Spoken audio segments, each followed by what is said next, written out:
é o operador ômega, todo mundo já sabe como dá para confundir. E aí aqui menos o gama, esse fator aqui, e beta, cada 2, menos zeta, ômega, menos gama sobre gama 2, aqui é o mesmo denominador. Beta 2, gama 4,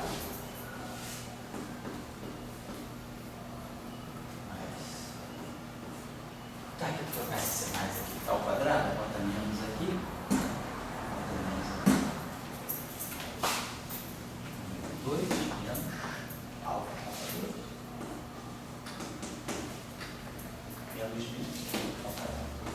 tudo isso aqui no setor S.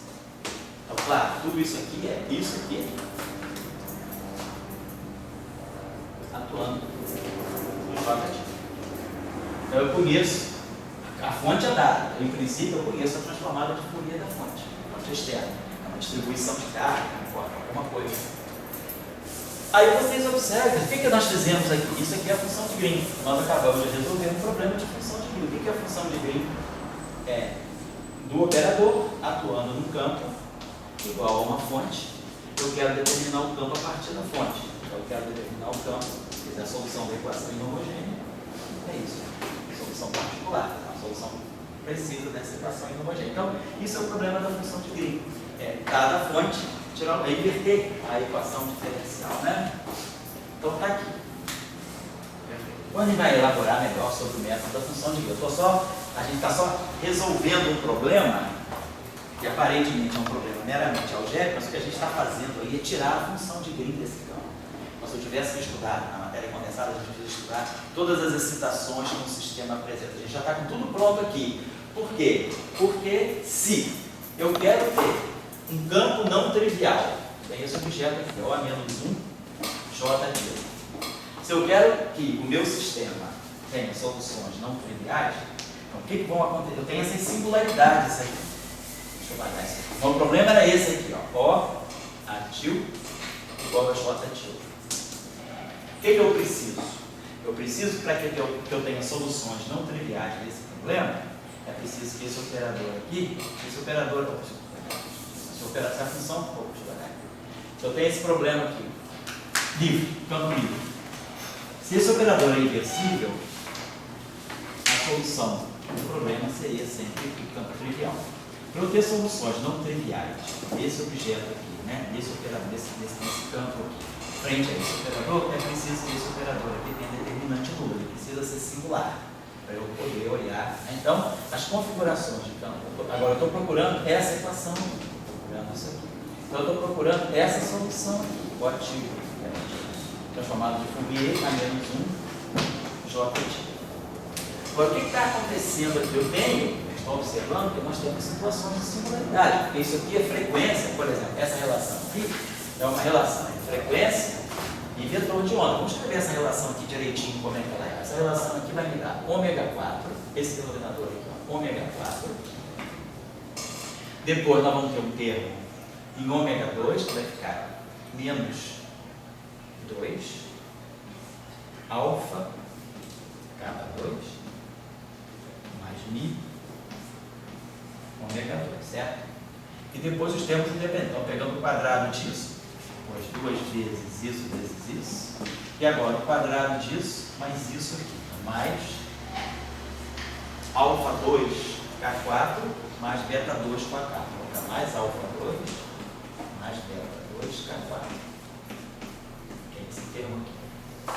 Estou levando esse ao quadrado, somando com esse ao quadrado. Depois 2 vezes esse, mais 2 alfa mi cada 2.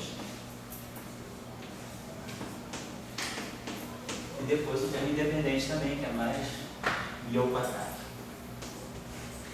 Então isso aqui é esse denominador. Também é esse denominador. É o denominador do setor transverso. Então, esse campo se propaga. A radiação se propaga com uma certa frequência. Eu estou fazendo análise de Fourier. Eu tenho um pacote de ondas, né? Então, se superpondo. Cada componente de Fourier aí tem uma frequência e um vetor de onda.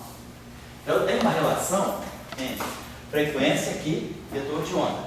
Se esse objeto aqui é zero, significa que eu tenho uma singularidade. E aí essa singularidade é uma singularidade ruim ou é uma singularidade boa? Justamente, vamos lembrar aqui da análise Fourier, da nossos cursos de métodos matemáticos. Quando a gente escreve esse objeto aqui como sendo, vamos transformar aqui em Fourier, vou colocar assim. E aqui eu tenho, vamos dizer, o que eu estou colocando aqui é esse aqui é o A. Esse aqui não é o ativo, esse aqui é o A. Meu A é ativo. Voltando no problema inverso agora. Eu conheço a transformada de Fourier. Quem conhece a transformada de Fourier faz a integral de Fourier e ganha um campo no espaço das configurações. O campo como função de TX. Eu estou fazendo assim. Então eu tenho meu campo aqui. Meu problema todo foi jogar o problema para o espaço dos 90 para conhecer a transformada de Fourier. Conhecendo a transformada de Fourier, eu volto a integral inversa, faço a integral inversa, né? Para poder ganhar o campo lá. Então, vai dar RKX menos 1. Agora, pelo teorema, vamos chamar teorema da análise complexa, chamar teorema de Lebesgue, que diz que essa função aqui, assintoticamente, se eu pegar tempos muito grandes, né? Essa função aqui oscila fortemente para tempos muito grandes. Então, o único modo dessa integral ter uma contribuição assintótica não nula, ou seja, eu ter uma carga e meu campo para tempos muito grandes ou tempos muito pequenos não se anular, é se essa função aqui tiver singularidade. Então, se essa função aqui for completamente analítica, para tempo que tende a infinito, essa integral é zero. Ou seja, o campo, a configuração de campo não tem estabilidade. Então, o que é fundamental aqui é que essas singularidades, esse campo só contribui, quer dizer, essa solução só não é trivial se eu tiver essas singularidades, se eu tiver esses polos. Essa função não for analítica, quer dizer, for uma função meromórfica, mas com polos. Então, esses polos aqui são fundamentais. Então, o que a gente está observando é que essa relação aqui igual a zero está me dizendo exatamente qual é a relação entre a frequência e o vetor de onda no setor transversal. Então, eu tenho ondas transversas. Então, esse meu campo A, ele se transforma, ele se propaga em termos de ondas transversas, com essa relação aqui entre frequência e comprimento de onda. Eu posso entender, essa minha equação é uma equação quadrática em ômega 2. Então, é uma equação que a gente pode resolver facilmente. É o teorema de Lebesgue? É o teorema de Lebesgue. Daqui da integral de Lebesgue. É o mesmo senhor. Ele tem um teorema sobre as transformadas de Fourier. Depois, se você quiser, eu te dou a referência. Esse teorema não está bem, ele não aparece nem no livro de física matemática. Ele está bem claro no Johann Hilbert, naquele volume do Johann Hilbert. E tem também um livro de teoria de campo na biblioteca aqui, que é o livro do DeWitt Smith, que é um livro de teoria quântica de campos, onde não discutir isso aqui no campo quando eu fizer a função de Green mais detalhadamente. Mas lá ele chama atenção para esse teorema de Lebesgue, que é o teorema que te mostra o quanto são importantes os polos que aparecem nas funções de Green no espaço dos 90. E essa questão não é uma questão trivial, não. Essa questão está em voga agora. Na matéria condensada agora, tem um teorema na matéria condensada chamado teorema de Luttinger. O teorema é um pilar da matéria condensada que diz que função de Green no espaço dos momentos não deve ter zeros. Enquanto ter polos, que são as excitações físicas, não tem zero. E agora descobriram sistemas com zeros, né? Chamado teorema de Luttinger. É uma questão muito... Saiu agora no Science, no ano passado, não, 2 anos atrás, saiu no Science, teorema de Luttinger. Quer dizer, o teorema de Luttinger já é conhecido. Esse trabalho no Science, ele mostra um sistema físico onde o teorema de Luttinger é violado. E aí, a violação do teorema de Luttinger, ela acaba sendo entendida como existe um novo tipo de excitação que pode estar aparecendo no sistema da matéria condensada, que já são esperados na física de partículas. Esses modos são chamados de unparticles.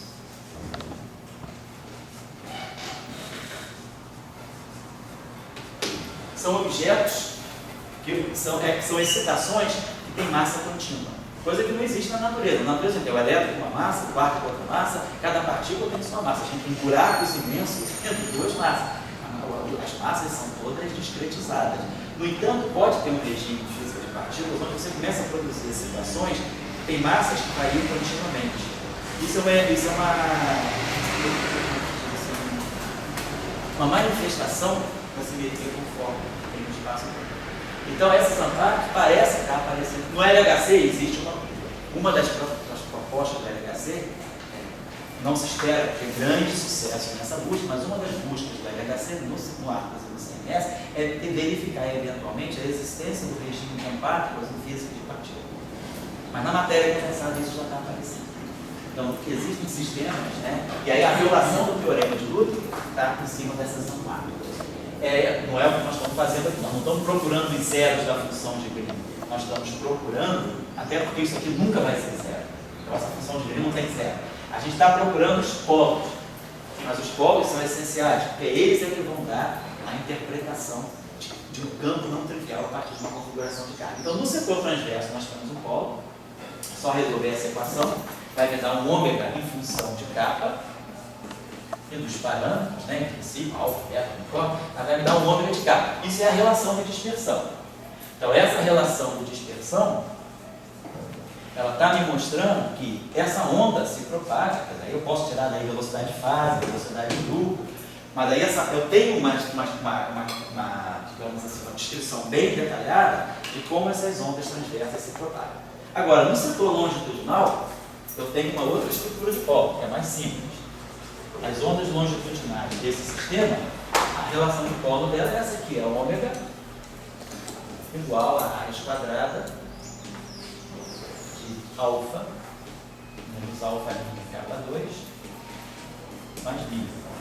Obviamente, né, se eu tiver alguma coisa negativa dentro da raiz, esse ômega é puramente imaginário, e aí essa frequência, se a frequência é puramente imaginária, a onda se torna exponencialmente decrescente. Então, dependendo desses parâmetros, esse parâmetro μ, por exemplo, se esse parâmetro μ for positivo e alfa menos alfa for positivo, isso aqui nunca vai ser negativo. Então eu vou ter modos oscilatórios. Mas se por acaso para mim for negativo, se por acaso isso aqui for negativo, eu posso ter configurações, né, em que esse denominador, esse radicando aqui, não é positivo, ele pode ser negativo. Nesse caso eu tenho frequências imaginárias. E frequências imaginárias significa, né, modos evanescentes. Então, esses modos longitudinais, eles não têm estabilidade, eles se formam em logo de cá. Então, a relação de dispersão, ela nos diz essas coisas. Então, dado o campo, o método é sempre esse. Eu me estendi um pouco demais aqui, porque eu peguei um exemplo mais complicado, né? Mas se você fizer o mesmo exercício na eletromagnetismo, simplesmente vai dar que ômega é igual a kappa vezes C. Se fizer o mesmo exercício de onda eletromagnética, o que a gente obtém que ômega é igual a módulo de kappa vezes C, que é a relação de dispersão das ondas eletromagnéticas.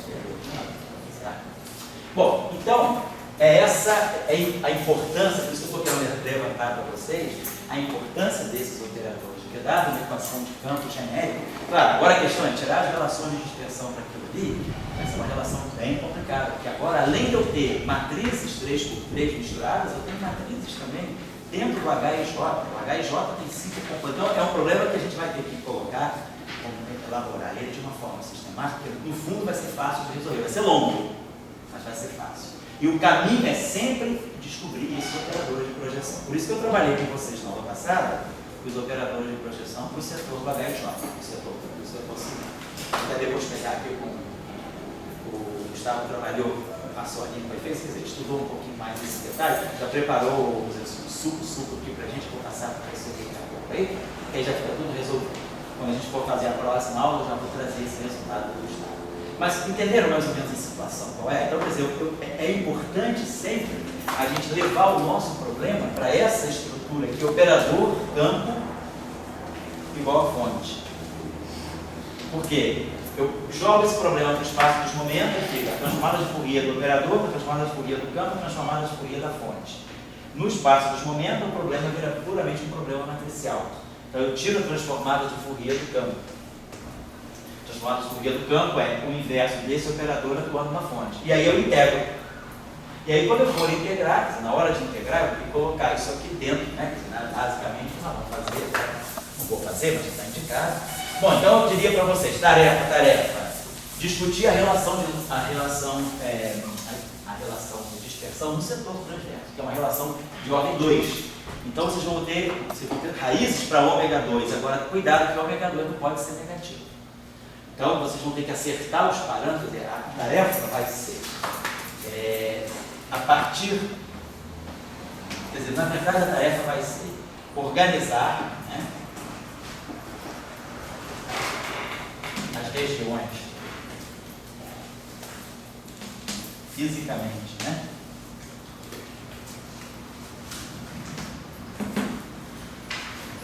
realizáveis. Os parâmetros, né? As regiões desses parâmetros aqui, os parâmetros são alfa, beta, gama, né? E os parâmetros têm alfa, linha,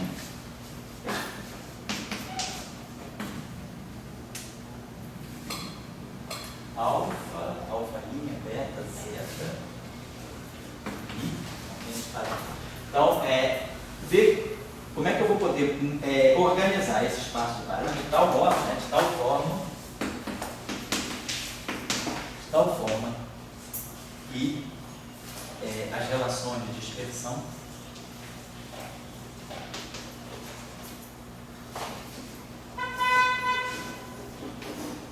correspondam a modos oscilatórios. Então, nós estamos querendo evitar os modos evanescentes, né? Aqueles modos que caem exponencialmente.